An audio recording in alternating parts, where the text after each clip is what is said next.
Assalamualaikum warahmatullahi wabarakatuh. Innal hamdalillah nahmaduhu wa nasta'inuhu wa nastaghfiruh wa na'udzu billahi min shururi anfusina wa min sayyiati a'malina. May yahdihillahu fala mudilla lahu wa may yudlil fala hadiya lahu. Asyhadu an la ilaha illallah wa Muhammad abduhu wa rasulun nabiyya ba'da. Pertama-tama dan paling utama, mari kita panjatkan puja dan puji syukur kehadirat Allah Subhanahu wa taala yang telah memberikan kita nikmat, rahmat dan kesempatan kali ini untuk mempresentasikan contoh artikel ilmiah. Yang kedua, salawat serta salam tak lupa mari kita sanjungkan kepada Nabi besar Nabi Muhammad SAW yang telah membawa kita dari zaman jahiliyah ke zaman terang benderang seperti saat ini. Baik, yang terhormat untuk dosen mata ajar kuliah Bahasa Indonesia yaitu Ibu Husnul Fatonah, MPD, serta teman-teman kelas 1 reguler A yang saya banggakan. Izinkan saya memperkenalkan diri. Nama saya Alindi Septian, nomor induk mahasiswa 2021091033. Saya di sini akan mempresentasikan contoh artikel dengan judul Tingkat Pengetahuan Ibu Mengenai Kesehatan Gizi pada Balita di Puskesmas Cisauk, Desa Suradita. Nah, sebelum saya mempresentasikan hasil diskusi kelompok kami, izinkan kami untuk memperkenalkan kelompok kami. Antara lain yang pertama ada Alfia Basama, yang kedua ada saya sendiri Alindi Septian, yang ketiga ada Enggar Ajeng Swasti, yang keempat ada Mufti Ibrahim, yang kelima ada Putri Regina Fatihah, dan yang terakhir ada Sabrina Zara. Lanjut kita ke abstrak. Nah, teman-teman bisa lihat sendiri ya mengenai abstrak dari diskusi kelompok kami. Saya akan lanjut ke latar belakang atau pendahuluan. Nah, masalah gizi, apa sih masalah gizi? Nah, masalah gizi buruk masih menjadi isu kesehatan nasional bahkan secara global. Contohnya seperti Indonesia ini. Gizi buruk merupakan penyebab kematian tinggi anak di negara berkembang. Malnutrisi gizi buruk adalah keadaan kekurangan energi dan protein berat akibat ketidakseimbangan antara ambilan makanan dengan kebutuhan gizi. Menurut Aryani LD, Ariandri MA 2019. Nah, faktor resiko tinggi terjadinya gizi buruk yang ditandai dengan malabsorpsi atau kegagalan metabolik. Cara antrometri gejala klinis gizi buruk diketahui melalui indikator pengukuran berat badan atau BB, tinggi badan atau TB, dan lingkar lengan atau lila. Di bawah rata-rata dari standar yang telah ditentukan dari nasional maupun WHO atau World Health Organization. Lanjut ke metode. Nah, di metode ini saya melakukan penelitian secara deskriptif dengan rancangan penelitian yang memberikan gambaran keadaan yang objektif, yaitu gambaran tentang pengetahuan dan sikap ibu tentang pentingnya gizi pada balita di Desa Suradita. Populasi dalam penelitian ini adalah seluruh ibu yang memiliki balita kurang lebih 35 orang dengan status gizi buruk. Metode pengambilan sampel yang digunakan dalam penelitian ini adalah jumlah populasi sebanyak 35 individu, yang dimana saya melakukan teknik pengambilan sampel yang digunakan dengan penelitian ini adalah random sampling, yaitu dapat dijadikan contoh. Dalam penelitian ini juga digunakan 35 sampel ibu yang memiliki anak kurang gizi dan gizi buruk yang datang berkunjung ke posyandu. Oke, hasil penelitian. Yang pertama ada karakteristik responden, umur responden. Pada tabel pertama yang di atas nih kita bisa lihat menunjukkan bahwa sebagian besar responden berumur antara 10-20 tahun, yaitu sebanyak 7 orang atau 20%, yang berumur 21-30 tahun sebanyak 15 orang atau 14,86%, dan responden yang berumur 31-40 tahun sebanyak 13 orang atau 13,14%. Yang kedua ada pendidikan responden.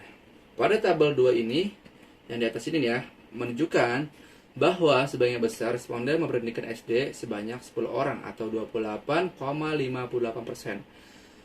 Yang berpendidikan SMP sebanyak 12 orang, 34,28%, sedangkan yang berpendidikan SMA sebanyak 13 orang atau 37,14%. Yang ketiga, kita bisa lihat yaitu pekerjaan responden. Pada tabel ketiga ini menunjukkan sebagian besar responden adalah ibu rumah tangga atau IRT sebanyak 20 orang atau 57,14%, yang memiliki pekerjaan bertani sebanyak 5 orang atau 14,29%, dan responden yang memiliki pekerjaan wira swasta sebanyak 10 orang atau 28,57%.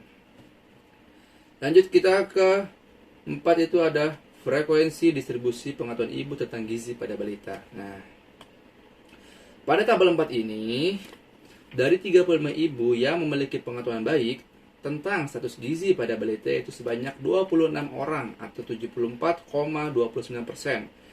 Sedangkan yang memiliki pengetahuan cukup baik tentang gizi pada balita sebanyak 6 orang atau 17,14%. Dan yang memiliki pengetahuan yang kurang baik tentang gizi pada balita sebanyak 3 orang atau 8,57%. Oke.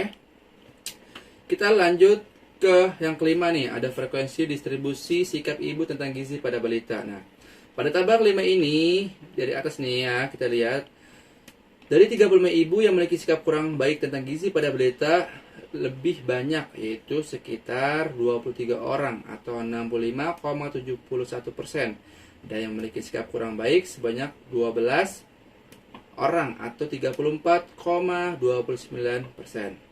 Totalnya ada 35 ibu ya, kan kita pakai data 35 individu atau 35 ibu yang memiliki balita. Nah, lanjut ke pembahasan. Nah, pengetahuan ibu tentang gizi pada balita. Nah, pengetahuan ibu baik sebesar 74,29% karena ibu sudah mengetahui dan memahami tentang gizi pada bayi.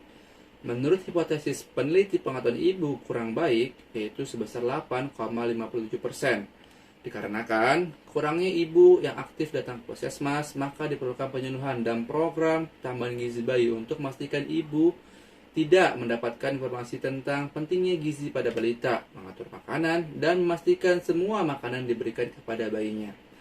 Penelitian ini menunjukkan bahwa sebagian besar pengetahuan ibu tentang gizi termasuk dalam kategori baik. Yang tadi kita lihat ya, hasil penelitiannya itu sebesar 26 responden atau 74,29%.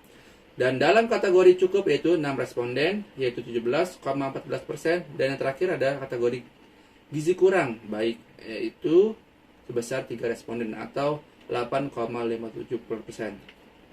8,57%, sangat kecil sekali ya untuk yang kategori kurang gizi atau gizi kurang. Lanjut ke sikap ibu terhadap pola makan balita. Menurut hipotesis peneliti, sebagian besar sikap ibu dalam memberi gizi yang baik kepada balita disebabkan karena ibu dapat mengontrol cara pemberian makanan, cara pengolahan makanan, sehingga kebutuhan nutrisi pada balita dapat terpenuhi. Nah, sedangkan ibu-ibu yang berperilaku kurang baik karena sebagian besar responden sering menjadi buruh tani harian. Ada sebabnya nih, karena mereka tidak sempat membawa balitanya ke posyandu. Disebabkan mereka mulai bekerja mulai dari jam 5 pagi sampai jam 6 sore atau jam 5 pagi sampai jam 18.00 atau kita bisa sebut jam 6 sore ya. Nah, salah satu yang mempengaruhi sikap yaitu pengalaman pribadi, merupakan dasar dari pelatihan sikap. Pengalaman pribadi juga harus mempunyai pengaruh yang kuat. Nah, oleh karena itu, kebiasaan akan lebih mudah terbentuk jika pengalaman pribadi terlihat dalam aktivitas emosional. Tadi kita bisa lihat nih dari data di atas, bahwasannya 65% atau 65,71% memiliki sikap baik dan 34,29% yang memiliki sikap kurang baik. Nah, jadi kesimpulannya, berdasarkan hasil penelitian dan pembahasan, maka dapat diambil kesimpulan sebagai berikut. Yang pertama nih, hasil penelitian menunjukkan bahwa sebagian besar responden memiliki pengetahuan baik itu sebesar tadi yang tadi saya bilang ya, 74,29%, yang memiliki pengetahuan cukup baik sebesar 17,14%, dan yang memiliki pengetahuan kurang baik sebesar 8,57%. Yang kedua, dari hasil penelitian bahwa sebagian besar responden yang memiliki sikap baik sebesar 65,71%, dan yang kurang baik atau sikap yang kurang baik memiliki sebesar 34,29%. Baik, itu aja presentasi kami. Ini merupakan daftar pustaka dari diskusi kelompok kami mengenai artikel tersebut. Terima kasih. Kurang lebih maaf. Assalamualaikum warahmatullahi wabarakatuh.